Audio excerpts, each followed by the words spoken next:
Kebanyakan dari kita pasti akan menghujat Tuhan ketika kita dalam masalah.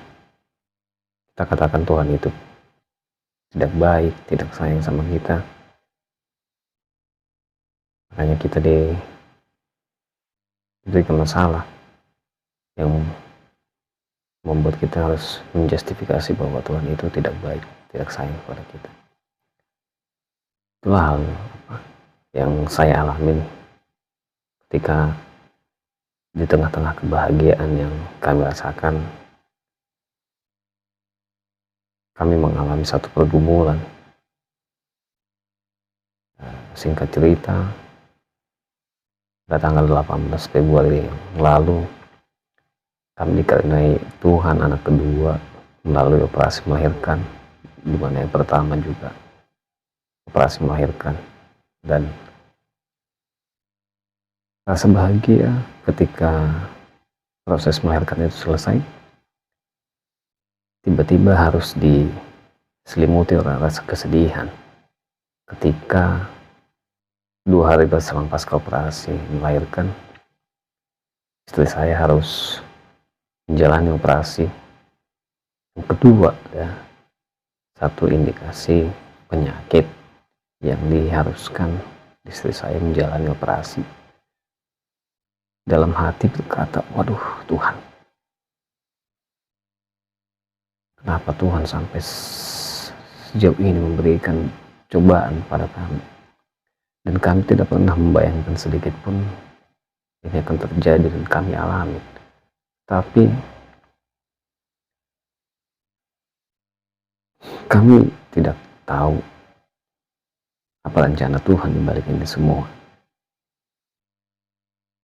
3 hari berselang pasca operasi, istri saya harus menjalani operasi yang kedua, karena sebagaimana penjelasan dari dokter yang menangani, tindakan operasi harus dilakukan karena di dalam perut istri saya itu ada udara bebas yang kalau tidak dikeluarkan akan membahayakan. Malam sebelum operasi kami hanya bisa menangis, kami bisa pasrah sama Tuhan, dan sesekali sering, kenapa ya Tuhan, kenapa Engkau begitu sebegitunya kepada kami hingga Engkau memberikan cobaan ini bagi kami di tengah-tengah kebahagiaan yang Engkau berikan, namun kami harus menjalani ini semua diselimuti kesedihan juga. Tapi ketika kami menangis, ya kami hanya bisa pasrah dan berserah sama Tuhan. Dalam hati berdoa, ya Tuhan, apakah istri saya ini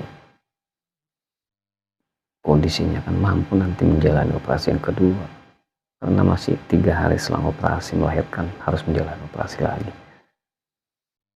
Tepat di hari Rabu pagi tanggal 22 Februari,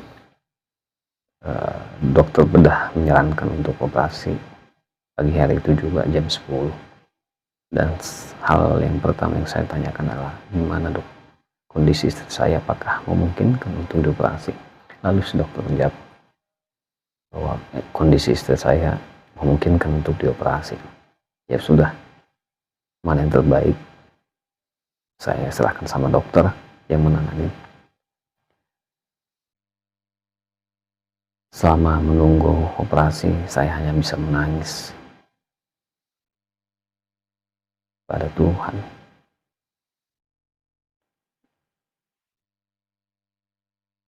Mencurahkan apa yang saya alami dan saya rasakan, betapa sedihnya yang kami rasakan itu.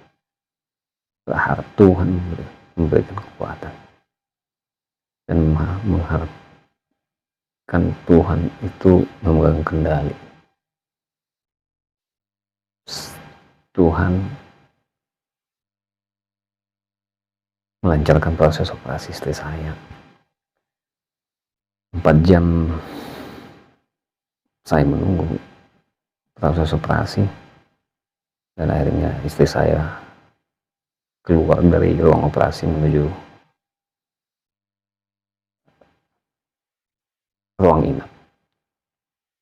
Jadi, butuh 1 minggu untuk proses pemulihan pasca operasi yang kedua. Nah, cerita tadi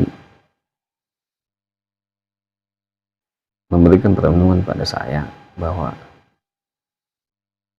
ada 2 hal yang bisa saya ambil dari apa yang kami alami.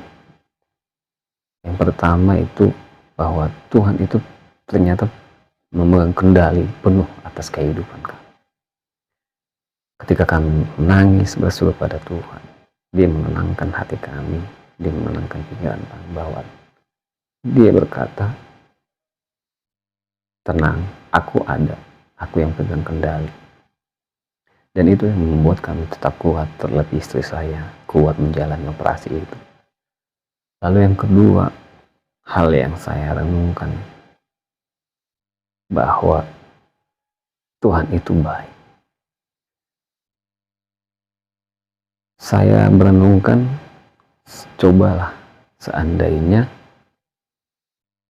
ketika istri saya tidak ada keluhan setelah melahirkan dan baik-baik saja, dan mungkin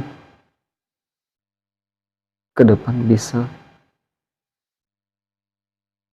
lebih bahaya lagi, sebab penyakitnya yang sudah lama ini tidak ketahuan. Dan itu yang saya dan kami bersama dengan istri saya kami syukurin, bahwa ketika Tuhan memberikan situasi yang sangat sulit untuk kami terima, tapi kami berpikir dan merenungkan bahwa ini yang terbaik yang Tuhan kasih, sehingga istri saya bisa terbebas dari penyakit yang dirasakan.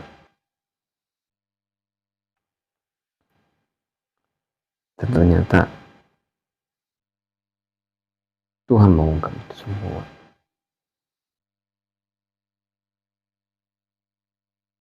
Sampai hari ini Tuhan yang pegang kendali dan Tuhan yang menguatkan kami. Dan ini yang mau saya bagikan kepada teman-teman yang saat ini sedang menonton video ini.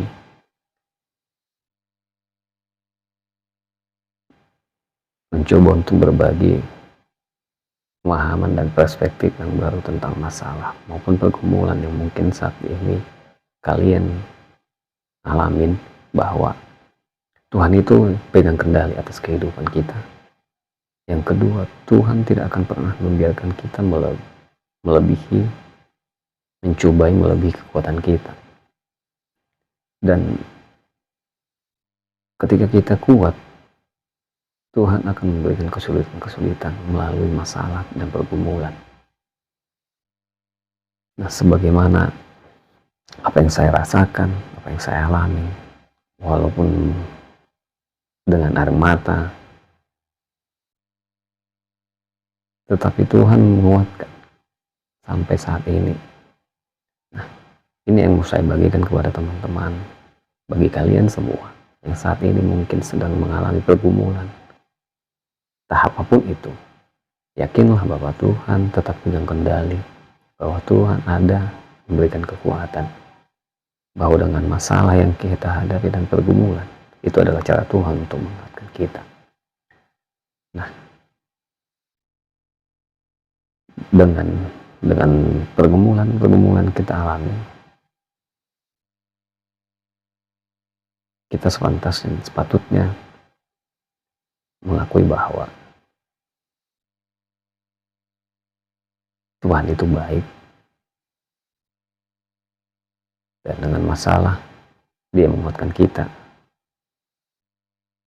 Mungkin cerita tadi,